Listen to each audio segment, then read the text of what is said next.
This video is presented by Western and Southern Financial Group, a game plan for your financial future. Every great team starts with a strong foundation, and your future should too. With life insurance built like a championship roster, Western and Southern helps protect what matters most so you can focus on winning today while planning for tomorrow. Whether you're just starting out your journey, building your dynasty, or ready to retire like a champion, Western and Southern has the right play for your life stage. Visit westernsouthern.com to get your free life insurance quote today. Western and Southern, built to win.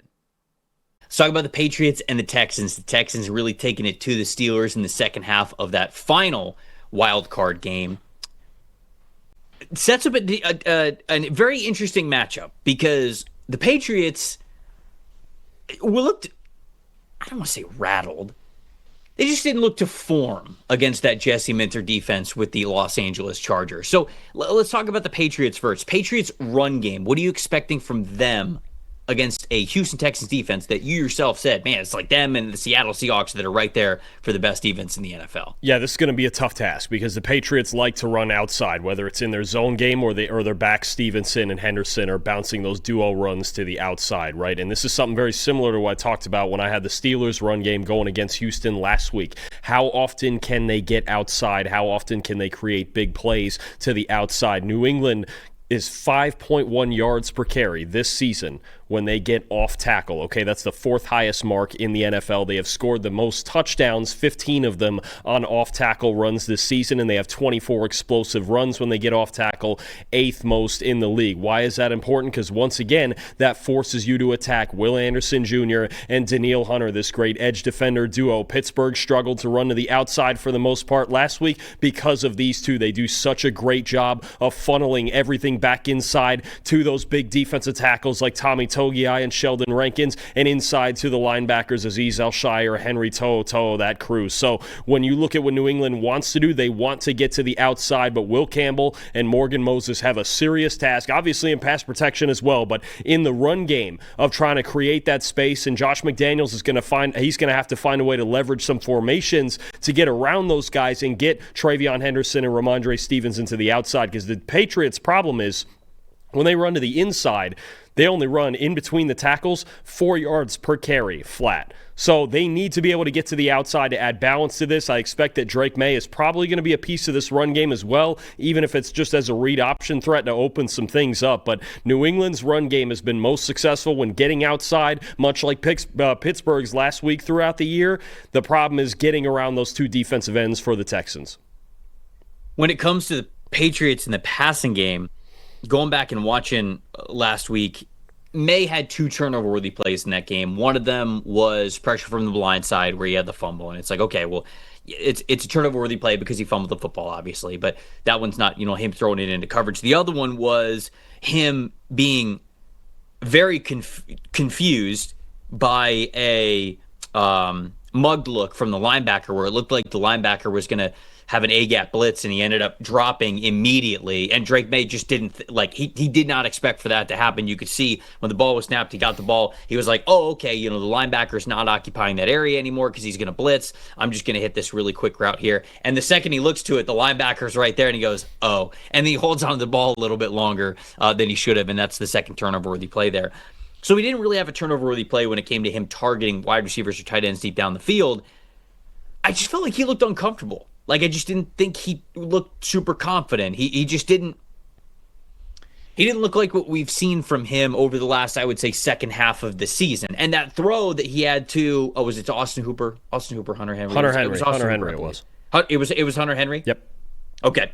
That one was an absolute beauty. And it almost looked like he kind of turned off his brain for a second. And he was just like, all right. I'm kind of he was floating back, and it was a little bit of a Jordan Love throw. It's kind of off his back foot a little bit. It's just, that's an all-talent type of a throw, that big-time throw that he had there.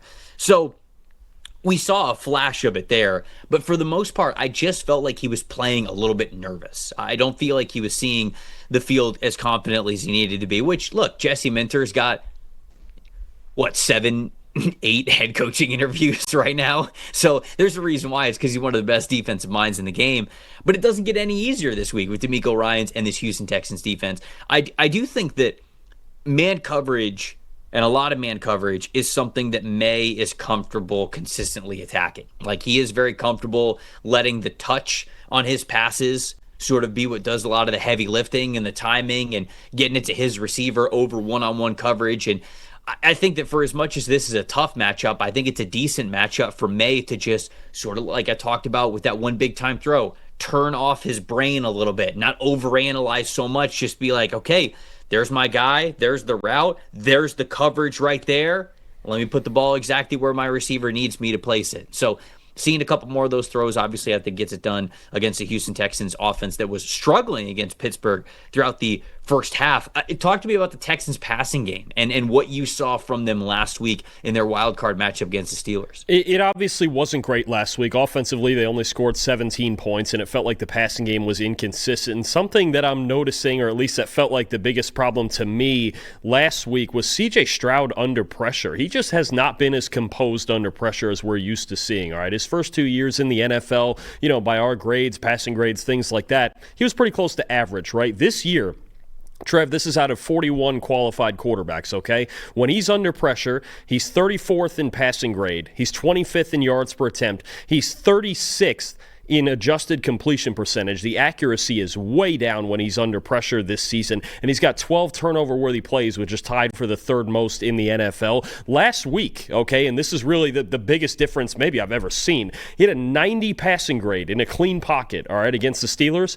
He had a 20 passing grade when he was pressured. So if New England, once again, if they can get pressure, now I know they're playing the Chargers offensive line last week and they're a disaster and you can get pressure on the Chargers, but Texans offensive line is still not a great unit. If New England can find a way to disrupt C.J. Stroud in the pocket, he has shown basically all season that for whatever reason, he's crumbling under it, right? The ball placement is off. Him throwing on the move doesn't even look like the same guy it did the first 2 years of his career here. So I just wonder, can New England bother Stroud enough in the pocket to make him look like he did last week and force him into those mistakes, right? They did a really good job last week. New England set a new season high, 6 sacks, highest pass rush grade of the season last week. If they can do that again, and Milton Williams and that defensive tackle group, again, can dominate on the inside where the Texans can really be had, I think there could be a lot of problems here for this Texans passing game, especially if they don't have Nico Collins as kind of that bailout option, that one-on-one option as the outside, if he's going to be out of this game with a concussion.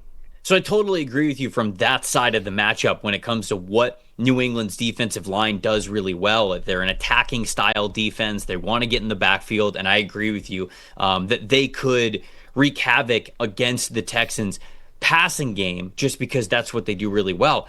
On the flip side, it's very interesting because we haven't really talked about Houston this way, but they ran the ball really well against the Pittsburgh Steelers and in a way that I was not expecting. When you look at Woody Marks last week in the wild card round, 3.4 yards before contact average for him, an 81.5 rushing grade. The team's highest run blocking concept, Dalton, was on man and gap scheme run blocking concepts. So a lot of duo, a lot of just like, all right, between the tackles, my guy versus your guy. How many times have we said, yeah, I can't wait to bet on the Texans offensive line and man blocking concepts? Not much this season, but that's what they were able to do to the Pittsburgh Steelers. Trenton Brown was moving people off the ball. Ed Ingram was moving people off the ball. Like, they just looked like they were super confident and they were the aggressors. And I feel like we haven't seen that a ton from the Texans, especially their interior offensive line. So it's very interesting because the Patriots, 52.6 run defense grade versus those man and gap scheme run concepts this year. And it goes into sort of what I was talking about. Milton Williams, great one gap penetrating defensive tackle. But if you're running straight at him, if you're giving him a combo block, he's not really one to be able to hold up against you. I think Christian Barmore is a little bit of the same way. I know they have Karius Tonga, who's a little bit bigger, a little bit stronger, but they just don't really have the front to say, yeah, okay, we're going to hold up against power here. I would have told you that the Steelers, I felt like, had the defensive line to be able to do that, and they were getting blown off the ball a lot more than I thought they were going to against this Texans offensive line. And so where Houston's passing game wasn't great in that first half, they were able to lean on their run game a lot more than I expected. And going up against New England, that's actually an area where I think they could once again have some success here, control the time of possession, keep Drake May and that offense off the field. Ultimately, I don't think it's enough. I do think that the Patriots are just too talented on both sides of the ball. They're too well coached. I think they're going to overcome this one. I think it'll be decently close. 23-17, 23-20, some sort of score like that. But give me the New England Patriots here in this game. I think it's going to be. I think it's going to be a defensive slugfest again. I think it's going to look a lot like the way that the New England and Chargers game went for most of the game. I think it's going to look a lot like the Texans and Steelers was for 3 quarters. I think these two defenses are really going to get after it. It's going to be a physical game. And 2 things I want to see from New England. One, just how good is Drake May? I mean, this is really the game where you're going to find out, right? We know he's really good. He's a top 2 MVP candidate, all of that stuff. But against this defense, can you show up in this moment? Now, maybe he was rattled a little bit. First playoff start, working the nerves out. Now you can take a breath and just get to the next one and treat it like a normal game. The other thing, too, is if he wasn't seeing the field well last week, he should be able to at least see it better this week despite the pressure in his face. Because, look, the Texans hardly blitz at all. They hardly stunt at all. They hardly rotate their coverages at all. They don't do any of those things very often. It is arguably the simplest defense in football, but they have such great players that they dominate every single week. So you have to overcome that. And then this is the moment where I want to see if the New England, all of the investment they made in team speed on offense especially, right? You're talking about guys like Kayshon Boutte, Pop Douglas, right? Kyle Williams, Travion Henderson. You don't get many opportunities against the Houston Texans to make big plays. When those guys have a crease, they have to be able to make a huge play, a huge field-flipping play, a 60-yard touchdown if it's available, because it's so hard to win. As the Steelers learned last week, it's so hard to win against this Texans defense 5 yards at a time. You've got to have home run hitters. The Patriots are going to need 1 or 2 home runs in this game, but I'm taking them. I'm going to believe in Drake May also. I've got New England 20-16. Yeah, I just don't know if you can, like you said, just have little West Coast style offense, a little methodical, 5-7 yards here and there. Houston will get the better of you. I think their defense is too talented. If that's your game plan, you've got to be able to hit these big throws. And Drake May's had a lot of those over the last 3 years, going back to his time at UNC as well. Everyone's got takes. Numbers have truth. And the truth is, most people are betting with emotion. Sportsbooks feed on it. TikTok gurus sell it. The hype machine runs on it. That's how you lose. PFF is different. You're betting with winning data. The same data trusted by all 32 NFL teams and the sharpest minds in the game.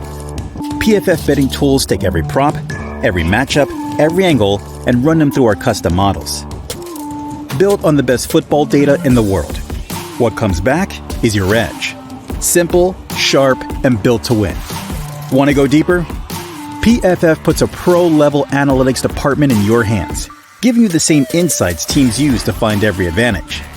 Build your game plan with matchup analysis.